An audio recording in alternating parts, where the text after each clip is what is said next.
السلام علیکم ورحمۃ اللہ وبرکاتہ۔ جی محترم کرم بھائی قاسم صاحب، جہاں تک گدھے کے گوشت کا حکم ہے وہ وہی ہے جو اجماع امت میں ہے، اور آپ صلی اللہ علیہ وسلم نے غزوہ خیبر کے موقع پر پالتو گدھوں کا منکیز کا جو کہ گھر میں پالے جاتے ہیں ان کے بارے میں واضح فتویٰ، واضح حکم حرمت کا دیے ہے، جس پر تمام علماء کا اجماع ہے۔ اور اس میں آپ نے خچر سے، صرف خچر پہ آپ صلی اللہ علیہ وسلم نے وہ کیے ہے کہ آپ خچر کو ذبح کر سکتے ہیں، یا گھوڑے کو اس کی وفات کے وقت ذبح کر سکتے ہیں اور اس کا گوشت کھا سکتے ہیں۔ اور اختلاف جو ہوا ہے گدھے میں، وہ صرف وہ جنگلی گدھے میں ہوا ہے کہ جس کے بارے میں گورخر جس کو کہتے ہیں، حضور نبی کریم رؤوف الرحیم صلی اللہ علیہ وسلم نے پالتو گدھوں کے علاوہ جو جنگلی گدھے ہیں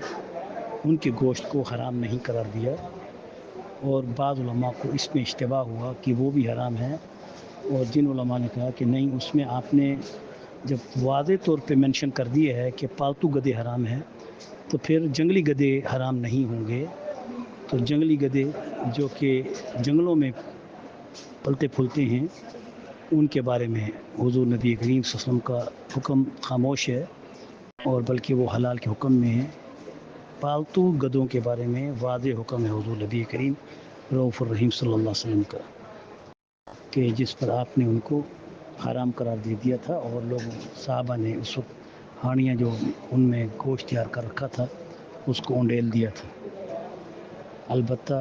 خچر اور گھوڑوں کے بارے میں حلت کا حکم باقی ہے، اور ان کو اس لیے روکا گیا تھا ذبح کرنے سے تاکہ سواری جو جنگی سواری تھی وہ کم نہ ہو۔ بعد میں اس حکم کو بھی واضح کیا گیا کہ اگر ایسا جانور جو خچر ہے یا گھوڑا ہے، ہارس ہے،